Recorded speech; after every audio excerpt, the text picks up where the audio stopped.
The Raptors get a big win over the Philadelphia 76ers, 119-114. Welcome to the Scotiabank Arena. I'm Randy Urban, and this is Raptors Night Cap. Tonight, we're joined by Paul Jones, Jack Armstrong, and Amy Audibert. Jonesy, you're fired up. I'm fired up. I'm doing my best. I'm doing my best, Tony Kukoc. I'm serving people. I'm so fired up. Okay. Serve yourself. Okay. I'm serving myself. Jack, Serve the audience first. I'm gonna give you my mouthful. You can go with where you want to go with this, but I just want to make one point. Pascal Siakam, another triple-double tonight. A 30-point, another 30-piece. He is turning into a superstar. I'm going to say it before our eyes. Another 30-piece nugget tonight. Superstar. Total. Yeah. And so for people that talk about the MVP and Jokic putting up 30-point triple-doubles, I mean, it's not every night, but Pascal's doing it tonight. And his team's, this was a team that some of our colleagues in the U.S. didn't even have in the play-in at the start of the year. Oh, they'll be 12th, 13th, and afterthought. The over-under in Vegas was 36.5. These cats got 47, 48 wins. Yeah. Like, how can you discount that? And tonight, the confidence exuded by Pascal Siakam down the stretch. He took the ball, and whoever was in front of him, it's like, oh, it's your turn now. I'm giving you some of this. He's wearing them out. He's getting into the lane, Euro-stepping, wrong foot floaters. Like, the confidence, he can't be stopped right now. And I would just add, too, though, he had 5 minutes to start the fourth quarter on the bench because his teammates pushed ahead to a 10-point lead, too, right? And to give him the energy to do that stuff. But when you look at his averages this season, he's one of 6 or 7 to have, I think it's 22, over 8 and 5. And this is where the whole All-NBA, I'm going to fire you up even more. Averages means that's what you've been doing all season. Yes. Not what you've been doing in the last couple games, not what you've been doing in March. Those are his season averages. And I just don't see how he's going to get left out of this conversation. Here's the thing that bothers me. And call it, and I'm not usually like we need Uncle Sam's approval for stuff. I'm not. Because I grew up south of the border, and I understand. Like, I don't need anybody's approval. I'm good. Like, literally, I'm good. I don't need that. You're great. Well, good. You're fantastic, actually. You're better than good. But I don't know how many of the voters have watched a complete Raptor game. Like, have they watched 5 complete Raptor games? Like, if you were watching tonight, and this is the first time you saw Pascal, because you're looking at Embiid for the MVP, it's like, Jack, you've been there. You go to scout one kid at a gym, and you see another kid, you go, man, he's pretty good. People tuned in to watch Embiid, the MVP, and all of a sudden it's like, who's this cat Siakam in Toronto? Right. He's a problematic matchup. He is a really difficult cover. Tonight, I thought Nick Nurse was masterful at getting him going downhill at Embiid. And for Embiid, respectfully, that's a tough guy to cover because Pascal has gotten stronger. His handle's gotten much better. He's able to finish through contact. Thank you, Randall. He's got all the little counters that you take one thing away, he's able to counter. And he's a difficult matchup. Like, if I'm Philadelphia, that's something I have to look at and say, what am I doing here? Like, who is Embiid going to guard? As good as he is on the offensive end. And I thought the Raptors did a great job hunting down matchups tonight consistently and winning those matchups. So, to me, it was incredibly impressive. You know, we're talking a lot about Pascal, and he's been marvelous. Gary Trent Jr. tonight, big time. Precious Achiuwa, wow. Yeah. I mean, like the dunk, stepping into three-point shots. Scottie Barnes in critical moments when the game is in the balance. And they took back that poster. That's all right. So to me, you know, I look at all this and I'm like, their confidence, and I said this to you before we started, I would argue that Fred VanVleet and OG Anunoby might be their best defenders. Yeah. And they did this without them. Forget offense. I'm talking about how good they are defensively. That's a heck of a win. They're getting confident. Thad Young. He was great tonight. He was tremendous. So he was solid, 2 for 10 from the field. He was tremendous defensively. Yeah. And that's what you need, right? You need all these guys to do those things. Little things, but not little, right? Can I make one point? When I don't do the game, like tonight, I was just here watching the game. So I stand right across from the Raptor bench. So I really try to watch the Philly bench and the Raptor bench and the interactions. Thaddeus Young's maturity and how he carries himself and how, like, Precious Achiuwa listens to him and Scottie Barnes listens to him. Like, he and Pascal, their banter, it's really cool. And to me, that elevates your maturity level, your professionalism, and your basketball IQ, having a guy like that. I'll say this. What Doc is using for Embiid, Nick is using for Pascal. You put your best player with the ball, top of the key, above the three-point line, like straight away, and there's no place the double can come from that he can't see it or pass through the pressure. Great point. And even more so with Pascal, because like I said, he's got that Paul Pierce, he's got that herky-jerky, he's wearing out the brakes, man. He's left, he's right, he's stop, and that part of him in the middle of the floor, he can't be stopped. If you just run at him indiscriminately, boom, now you're chasing the ball. And it's going to find Gary Trent Jr. It's going to find Fred VanVleet. Heck, tonight it found Precious Achiuwa. I mean, they shot the ball well from three without Fred VanVleet and OG Anunoby. Yeah. And to Jonesy's point, right? To me, you put a guy like Pascal Siakam, and you have an Anunoby and a VanVleet on the floor. Pick your poison. Well, and Gary, and like that, you build on that too, right? Not just those two guys. You talk about confidence. How about Gary's confidence? Yeah. Like, he went in the lane on a couple of, what we would call unconventional wrong foot runners, but his concentration when it comes time to shoot the ball is incredible. He makes contested shots consistently. You can tell, you watch him play enough, he takes that left-hand dribble at the elbow, he's going to step back and shoot it, and you can be wearing him like a $42 suit all over him, and he's still going to knock it down. He can win you a game or two in the series, and that's what you need in the playoffs. You need a guy that can get you 30, 40 on a given night, and he's one of those players. And he's had a few nights this year when they've had more than one starter out of the lineup where, he's had a bigger piece of the puzzle, and he's really responded. Well, I can think of a game right before All-Star break against Minnesota where, he just took it to a whole nother level. He's got that in his gear. The team he's on right now, he doesn't get to show it as much. But in Portland, he got to show it even less. Yeah. So he's growing. But in that game, to your point, too, that was when him and Patrick Beverley got teed up before the tip. And the one thing about Gary is he competes. Yeah. He's got this super calm, which I think great shooters do, right? Because you make it or miss it, you almost kind of have that, every shot's in its own. He's super calm, but gets fired up. Yeah. It's a weird kind of combination. Plays hard. Yeah, he does. Amy. That's a great point. And Jonesy, they're down 17-2 to start this game, right? And then after one, they're down 3. And that kind of fight back shows resilience that I think is huge for the mental aspect of the game, right? You don't this team. Those are two unbalanced numbers, 17 and 2. To Jack's point, you watch this team, they never feel like they're out of a game. Yeah, they never do. Like they just.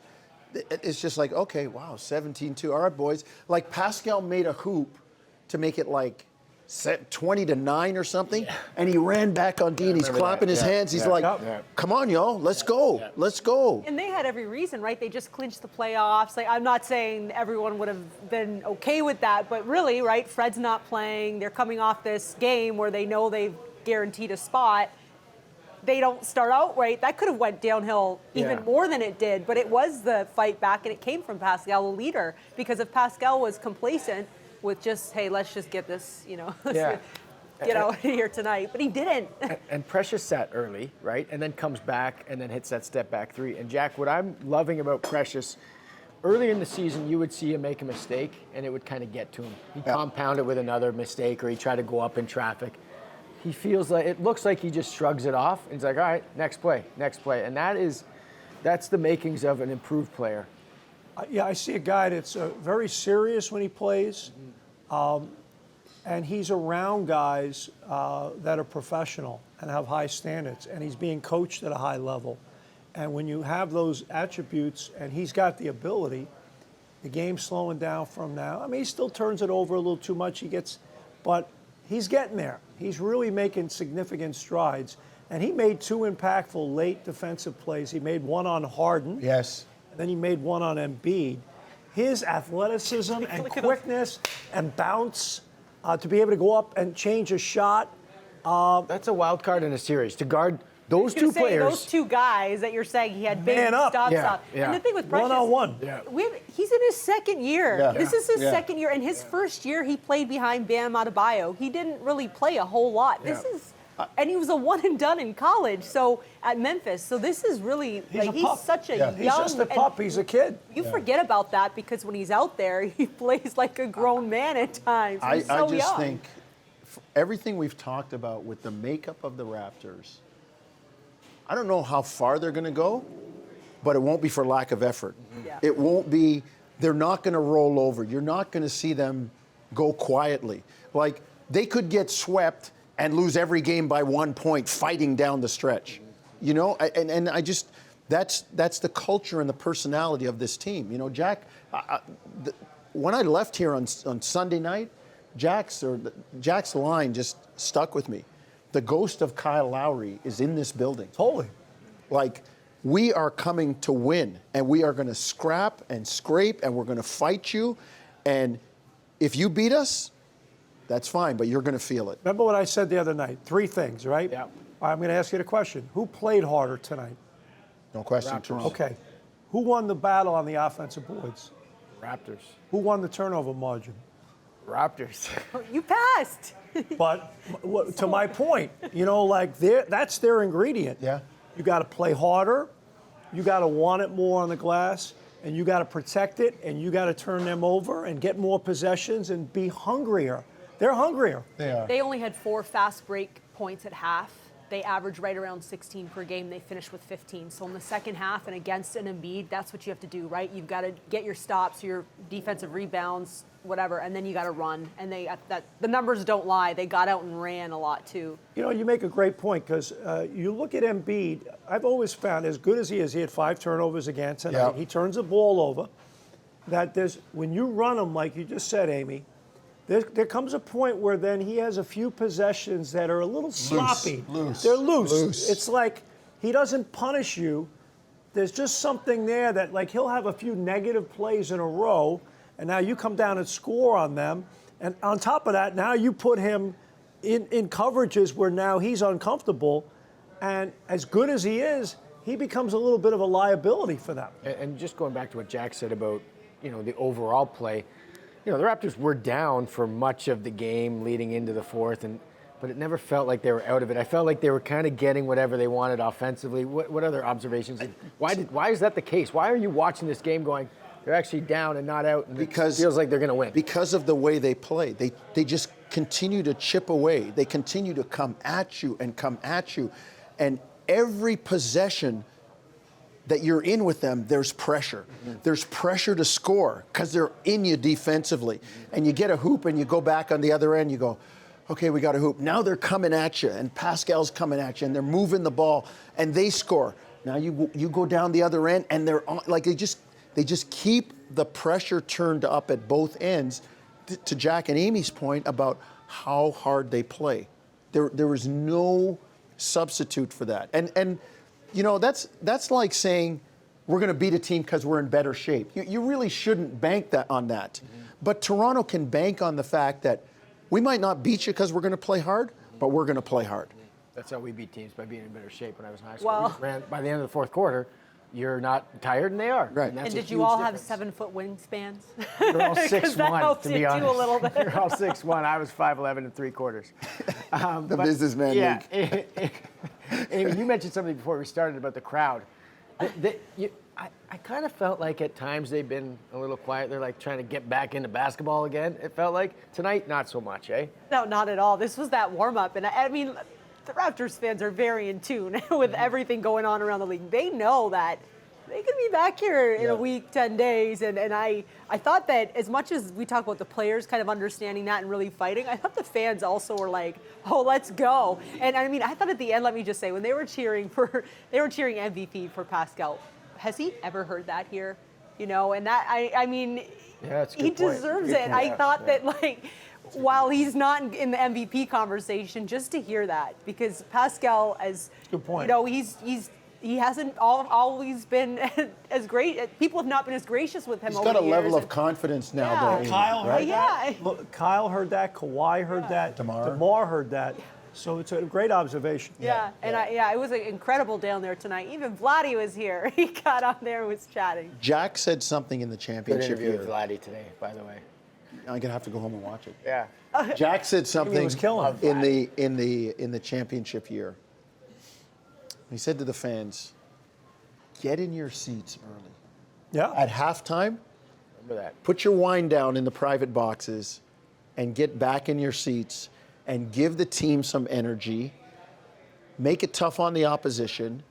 Make it tough on the officials. Get in your seat." And it's funny tonight. It seemed like they waited. The crowd was late filing in. To the people that run the stadium, open the doors early. Like when we tip this thing I off. said that's what I said 2 years ago. Yeah. It said open up an hour early, open an hour and a half When we early. tip it off. listen. I want the foundation shaking. I'm going to have to say that again. Yeah. People Remind me, listen. Jonesy. I will, Jack. After game 2 on the road. Jack, you should have Twitter. Do you have Twitter? Are you an active Twitter? He has an account. I have I an know you account, have but one. I'm like, I was gonna you know, say, come on, Jack. Jack, I want to talk about you Scottie. can run it for me if you want. I want to talk about Scottie real quick because something that I notice when I watch this kid play is that, and it kind of goes back to, if you just came and watched the first 3 quarters, you'd be like, yeah, Scottie Barnes, okay. Maybe you wouldn't include him in your Rookie of the Year conversation, but here's a guy that can have not an off night, just a slower night, right, for the first 3 quarters, and then bam, he'll give you like 7 in a row, an assist on 1 or 11. That's the makings of a great player. Like, not a lot of guys can just forget about what's happened earlier on He's gonna and then be a rattle off monster. 7, 9, 11 in a row. You know, he's, it's habitual, right? And that's all building. But there are more positive plays now when you watch him play than negative, you know? But he'll have that stretch. It's a great point. He'll have that stretch of like 5 minutes, 6 minutes, where he strings together like 7, 8, 9 positive plays on both ends. Yes. Yeah. And now you're like, whoa. But he's not there yet. You know, like superstars, Hall of Famers are doing that for, 38 minutes, 40 minutes. That's hard to do at this stage. But he's showing you enough where you go, oh boy. And I tell you what, he finishes so gracefully around the rim, too. He's so long. When he gets, and a few times he hunted down matchups, and he turned down a Pascal Siakam screen, like brought him over and then rejected it and went the other way and like took the ball to the rim. I'm like, whoa. Empowered. He's empowered. Yes. He feels empowered now. He finishes in the paint. I say this all the time. Somebody's taught this kid how to play, and he has, as you would say, Jack, he has impact. Like there are no empty calories out there. He's doing stuff out there. I'm gonna have a little empty calorie here. That's not empty. It's money in the bank. Let's talk about Thibault, Amy, because ruled ineligible. Yeah, it's Playoffs around the corner. Potential touchy. matchup here. Yeah, this is interesting. It is. I believe Doc Rivers in the pregame said it was just for this game, but no one really Maybe he got the Johnson & knows Johnson. I'm not sure what happened, but I will say this. Defensively, what he means to that team is it's a lot. And we saw that tonight, and especially with Harden's not the strongest defensive player, and so to lose one of your better defenders, did you say? You don't think so. But I would say this too, and you guys know this for championships and the process, and this is a team that has those expectations at some point. Yes, you have your Embiid. Yes, you have your Harden. I think Matisse Thybulle's he's a great role player. And you need your role players to be really good role players when you want to make a deep run. And so I think on both sides of the ball, if he's ineligible to come to Toronto, that could be very detrimental for this team. Particularly if you could steal a game in Philadelphia, Yes. if you play them. And, the point you make, when I look at Philly tonight and I'm watching, and as the game went on, the chess pieces are moving, and the Raptors are hunting down matchups, and they're running play sequences to get certain defenders to have to switch and then get the matchups they want. To me, I'm watching Philly, and again, I'm not doing the game, so I can really just calmly watch it. They don't have a lot of plus defenders in that matchup, and the Raptors are doing a lot to get the defender that they want to attack in that sequence. So, to your point, Amy, it's if you're the Sixers That's a critical issue if they play Toronto and they have to come here and play. Here's the other thing with Philadelphia, regardless of whether they play Toronto or not. The decline for James Harden seems to be precipitous. Like, he has just gone. I'm not saying that, Josie, man. We're giving some wood. You know what? No, I'm just saying. James, I know. James, you're great. I love you, James. I'm not trying to give locker room to. I'm not talking any smack, James. Yeah. Okay, don't get angry at us. Yep. He's not poking the bear. Tonight, I just thought He looks different. he looks different. That's a good way to put it, Well, Randall. I think Toronto does a good job of forcing him Randy, into I those, watch you play. You look mid-range different out there floaters too now. All right, that's Jack telling me don't give him any locker room material. The wings, Jack. Well, that's right. You're going to break down those wings? Okay. Danny Green, Oh, Danny Green. go. I was thrilled for him. I was joking with him before the game. I think he broke a record for the longest stretch between winning a championship and getting a ring. He actually got one in Yeah, he between. won Got another one in between. It's between. remarkable. But he's and Amy, you would chat with. He's such a gregarious, fun guy. Tremendous personality, great professional. He's had a phenomenal career as a professional athlete, and he's as professional off the floor as he is on. And I thought the crowd was wonderful, and I think they really appreciate just the role he played, him and Kawhi, on that team. Yeah, and he loves Toronto. When I chatted with him before the game, I asked him, do you think ahead to this potentially being a playoff matchup? He's like, yeah, I'd love to come home. I want to win, and the Raptors, he said, they're very annoying to play, but I love being in Toronto. And it's funny because as I was chatting with him, so many people, including Jack, were walking by, trainers, medical staff, and that's how you know that someone was really loved, right? When they can't get down a hallway. He's a good man. Yeah. He's fantastic, and He's a professional. and In every he sense. loves Scottie too. I mean, he gave Scottie his jacket. He said Scottie's going to be in this league for a really long time, and yeah. What went through your mind during that ceremony? Just, to what all of you have said about, especially Amy when she said, be a star in your role. And on the championship team, that's what Danny was. He shot the ball, he defended. And a coach once told me this, and I've always clung to it. Stay within your personality.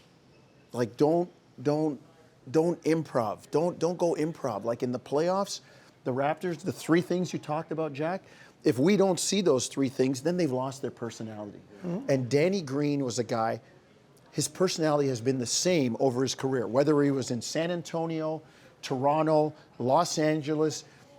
He hung out where he was supposed to, made threes, defended. You don't see him overhandling the ball and trying to break people down.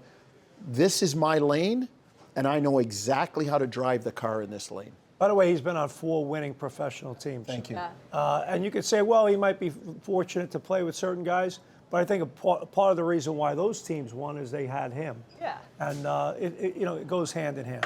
We have a question from Facebook because we're live on Facebook right now. Jao Kunha says, "Hey guys, what are the chances from the Toronto Raptors finish 4th? Is that too much of a reach at this point?" I don't know enough. I don't have the current standings in front of me. Jonesy, I don't have, think they can get to 4th. Do they have the tiebreaker against Philly? We should probably. They have the have the tiebreaker against They do. Philadelphia. So if Philly loses out and Toronto Yeah. wins out, then Yeah, they they might would have be the tied. They're tied tiebreaker. at I 49 don't have wings. it. 49 I'm not wings. that smart. Okay. Like Amy and Jonesy are really smart. I got a question for you then, Jack. You can use your brain for this. Kevin DCQ says, do we realize the job done by the coaching staff, I know we talked about, with Precious in less than 6 months, the glow-up is incredible. We talked about Precious today, but the coaching staff getting him there. I'll give you my take after Jack. I just, they do an amazing job developing players. Mm-hmm. And we talk about Precious. The good thing for him was he started his career on a winning team in a very disciplined, high-standard organization in Miami. So he had a good professional foundation. And now he comes here in a great situation as well. And these guys coach him up, man. They coach him up. And They didn't yank him. I'll ask this again. I'll ask this question again. And it's a hard, name me guys that have not reached their potential, that play minutes for Nick Nurse. Guys not only play to their potential, they exceed their potential. Guys grow and develop as players, and they don't look over their shoulders when they play. They play empowered, they play free. The guy's a heck of a coach, and he's got a heck of a staff. And he doesn't make it easy, though, right? Like, you talk about him and Chris Boucher and their relationship, and, right, how it's like, Chris talked about it recently, just how it took a while, right, to understand the game. But with Precious, they didn't yank him. And I think there were some injuries, right, earlier on the season, and there was some, he got a lot of minutes, but playing through it, I mean. You get what you expect, particularly when you show a player how much you care. Yes. And the movie Trading Places comes to mind. When Eddie Murphy went from a guy on the street to that multi-billion-dollar company, and he was like putting money in his pocket. They're like, no, you don't have to do that. It's here for you whenever you want. And as Amy said, they didn't yank Precious. Like, when he made a mistake, it wasn't, they didn't hook. It's like, you can take that shot anytime. But now you see him passing up shots. He's taking the good ones when he gets them. He's working on the defensive end because he knows, like, what's going to come on the offensive end. He feels, as Jack said, empowered. I'm part of something here.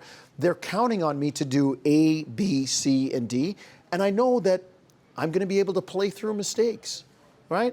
Like, he would take shots at the beginning of the year. You go, not so sure about that one.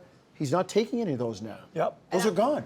And the one thing I would also just add to that, I spoke to him last week when Kyle came back, because no one ever asked Precious about what was it like to be the guy to get traded for the greatest. Yeah. Because at Goran, we knew very quickly that was a good question. And I know we just couldn't get it in the show, but he kind of smiled and he said, it gave me a lot of confidence that I was kind of that piece that was required to make that happen.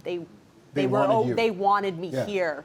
And it's because of those things that he can do that fits this system. They believe in me. And when your team and your bosses believe in you, like my 1 year in college, my coach, we had a bad year, but every time we were in practice and we were passing to our teammates, we had to say, hit it. Like, we had to give the ball to our teammates and say, hit the shot. It's someone saying, I believe in you. Yeah. That kind of like, we can, and I think of that because it's true. When you're involved in that trade for the greatest player to play here, there's something to that, right? Like some pressure, but then also some empowerment. In Brooklyn, when you pass the guy the ball, you go, "That's you." Yeah, that's you. It was that's like you, baby. if we didn't tell our teammates it should have been me, but it's you though.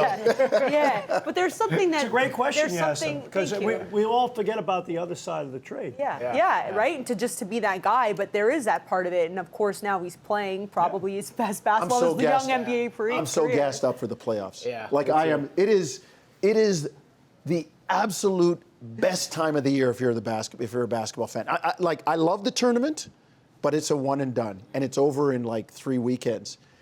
There's nothing, because all the money's gone, right? They've been paid for the regular season. All there is for each playoff round is bonus money, right? And shares and stuff like that. So they've got their money, and now you have grown men playing for a ring, and it's the first of four. There'll be a 1-0 loss in game one to somebody. It's like, hey, they say it all the time. First to four. Yep. First to four. Last thing I'll say, when you look at this team, because you said you're gassed for the playoffs, this reminds me of 2013, 2014 all over again. I used the Pat Riley line, the innocent climb. Come up, yeah. They won 48 games that year. They came on as the season went on. They got better and better and better, and it was really fun. I think this is the beginning stages of a team. And I think I said it to you earlier today, Randy. We did an interview for Open Gym or whatever. And I said, if I could have that 7-year run again, where they won a title in year 6, but they made the playoffs 7 years, where would I sign up? But this feels like that beginning of a new phase of Raptor basketball. And to me, that's exciting. And so they're starting in a better spot. With a really healthy base. I was just going to say, Yeah. Great stuff. We got to get Leo in to eat some of this food. But next game for the Raptors. He'll be here tomorrow. Next game for the Raptors tomorrow night at Scotiabank Arena against the Houston Rockets. Tip-off goes at 7:30 p.m. Eastern. We'll see you after the game.